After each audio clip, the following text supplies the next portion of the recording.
Megadeath, Go to Hell. Um, um, um, um. What to say? Let's start with tuning. It's tuned to E A440, and there's about 7 pages of tab on here. And if you look at the bottom right, there'll be the sheet number. I think I'm going to be a little lazy today and not do a black PowerPoint kind of break between them. So just keep an eye on the number, the page number at the bottom right. And what you might want to do is just go through those kind of quickly and screen print them if you're interested in hearing my discussion on the riffs, where I'll reference the seconds that they're at, and then you can just kind of go to that page and kind of eyeball it.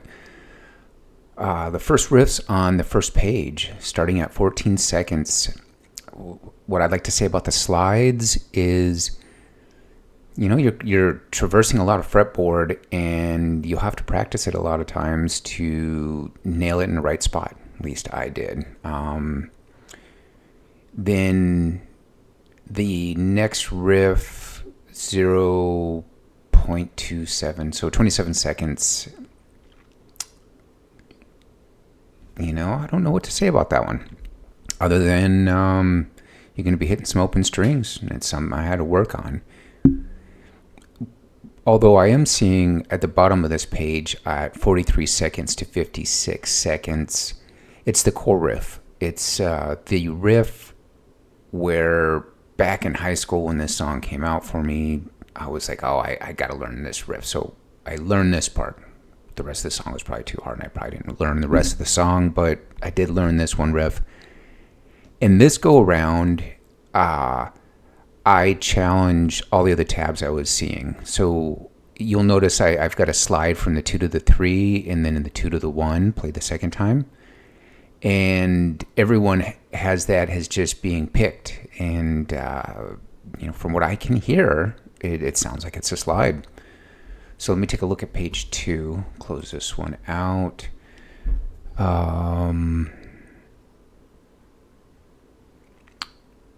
So the riff starting at 1 minute and 10 seconds. Upstrokes. Dave Mustaine does upstrokes, and there's a live video of this playing this song if you kind of want to see for yourself, and his upstrokes are really obvious. And what you'll notice is the upstrokes, they were necessary for the flow of the song, because Dave's playing it, he's playing it with upstrokes, that's his flow. Can you do a downstroke on it? Maybe you in particular can, but I'll challenge you to try the especially like this riff at the 1 minute and 10 second mark. Try it all downstroke, and then try it with the emphasis on the upstroke where I've got the little caret, and you'll notice a difference. That the song sounds different with upstrokes. My lack of music theory is going to come into play here, but this is interesting. This is also, I had done a song, Flotsam and Jetsam, actually it was I Live You Die. And what surprised me when I did that song is they weren't doing complete power chords. They were doing the A and D string portion. That's what this song is built upon, is the A and D.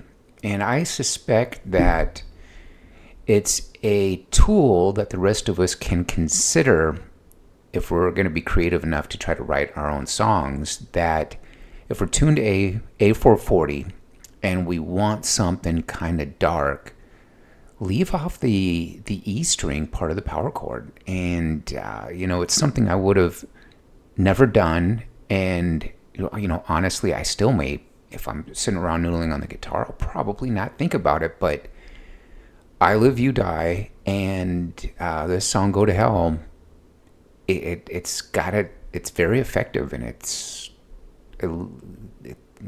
ominous. I wouldn't quite say it's ominous, but it's got a different feel when the power chord's missing that fingering on the E string. So that's an interesting thing for us to consider. The next riff at 1 minute 34 seconds, that goes to 1 minute 39. Yeah, this was rough.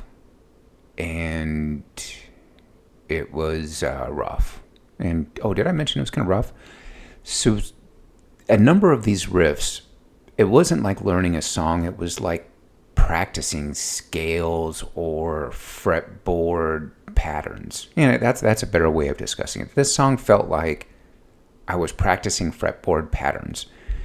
And I actually had to, it might have been on this riff or another one in there. I actually went to Google and hit metronome and played with the metronome. So I throw that out there. I mean, there was times where I was practicing this song where I was doing so much metronome work that I was thinking, gee, maybe I'm gonna pull out the nylon and actually learn some classical riffs or something, because haven't had to do it on any other metal songs yet. But this song was demanding.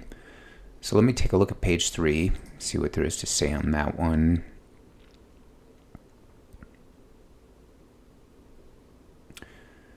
Nothing standing out. So let's go to page 4.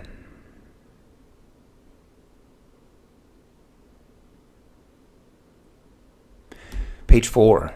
This is interesting. Remember how I was talking a little earlier about how Flotsam and Jetsam on I Live You Die, and on this song, they left out the E string on their power chord. And in this song, Dave actually has, if you look at the riff at 3 minutes and 4 seconds, and then the riff at 3 minutes and 9 seconds, 2 different riffs, but the difference is one is played power chords, E and A string, and then the other one is drop the E string and then do the bottom 2 notes. Is almost like it was a 3-finger power chord, but you take off your index finger, I guess would be the finger.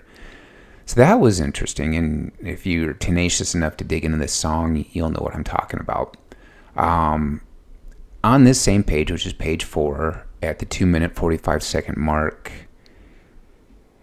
is this riff. You'll see on there where they're kind of barring the 7th fret, 6th fret, 5th fret, and then they're walking over to 5th fret, 4th fret, 3rd fret. That's going to take some practice, maybe. I mean, you might be a much more talented guitarist. For me, that took work. But then again, everything on this song took work. So let me take a look at page 5. Okay. The riff at the beginning of page 5, 3 minutes and 12 seconds. This may be wrong. This is one of those riffs where I was looking at the tabs, and I would look at their video of what they're playing. I'd look at the tabs, what was available, like maybe 2, 3 different ones, and none of it made sense. I'm like, I don't think they've got this right. What they're tabbing does not sound like what they're doing.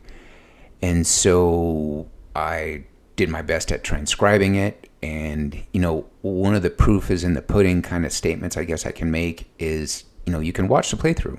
Does the playthrough sound like it? And that's how I transcribed it. So this is more my work than anyone else's. And you will see on the playthrough, not so much the one I'm going to do in here, but the one that I did standalone, I forgot one of the changes. So the second time, it plays 3 times. On that riff, there's 3 sections that repeat, and on the second one, I missed it, and I just did the first portion of the riff a couple times. But it sounds close and blends in with the song, so hey, no harm, no foul. Take a look at the next page. So I'm on page 6, and the riffs seem to be pretty much repeating. So I'll take a look at page 7. Page 7, the last riff, the outro riff. I mean, this song was so frustrating. Usually, I've been picking songs where, let's say if the song was 5 minutes, by the time you get to 2.5 minutes into it, you know that it's going to be smooth sailing in the second half of the song, other than maybe the solo, because everything is going to repeat, and you've already done all the hard work. This song never gave up. It was like you get one riff done, then you got another hard one. So this outro riff was a killer. I tried doing it on the metronome, and if it wasn't for their accenting of this riff through the power or through the palm muting structure, it would be easy as hell. But the thing is that as they're going through, they're sliding the start and stop points in different locations. And I'm gonna guess, I don't know where the one beat is on this one, but it's not on the one beat each time. So maybe it's on a one beat the first time, the second time it's on the two count, and the third time it's on the third count of the measure, is my best way to describe it. It was rough. And honestly, I don't remember what the tool was for me. It wasn't learning the whole thing in its entirety. Like I would do that to kind of wire my mind and my hands to start doing the riff. But eventually, for me to finally get this riff and for it to click, I had to sit back and just memorize where the palm muting was coming in. So it was like, I guess that'll be my suggestion for you. If you're struggling with this riff, which it was brutal for me, I attacked it, and one is just the fingering pattern without the unique structure of when you're going to palm mute it. So, just keep your hand, if you have the same problem, keep your hand off the muting. Just count it out, like 2, 3, 2, 1, 0, 2, and just get used to the pattern. Get that left hand used to it. Take some of the complexity out. Kind of like if you want to sing and play at the same time, nail the riff before you start trying to sing over it. So that was getting my left hand used to the notes, and then I brought in the different time or the different phrasing. Yeah, that'd probably be the word, the different phrasing of the right hand muting. So in all honesty, every one of these riffs could probably have its own slow motion video on it, so you can kind of dissect where the upstrokes are. I don't think I want to go through that rigmarole of doing all that. So what I'm going to do is zoom in on the guitar and play it at 75% speed. And 75% speed, when it's still going to probably look fast with your first exposure to some of these riffs, but there should be enough resolution in the video where you can slow it down on YouTube and go, okay, what are the fingers doing? Where are his upstrokes? And I've tried to identify the upstrokes in the tab. Maybe on the back end of it I might have got a little lazy. But so next up, I'll do a run through at about 75%, and no guarantees on if I make some mistakes on there, because playing a song at a different tempo than what you've been practicing at, which I've been doing 100% for a little while on it now, it can be a challenge.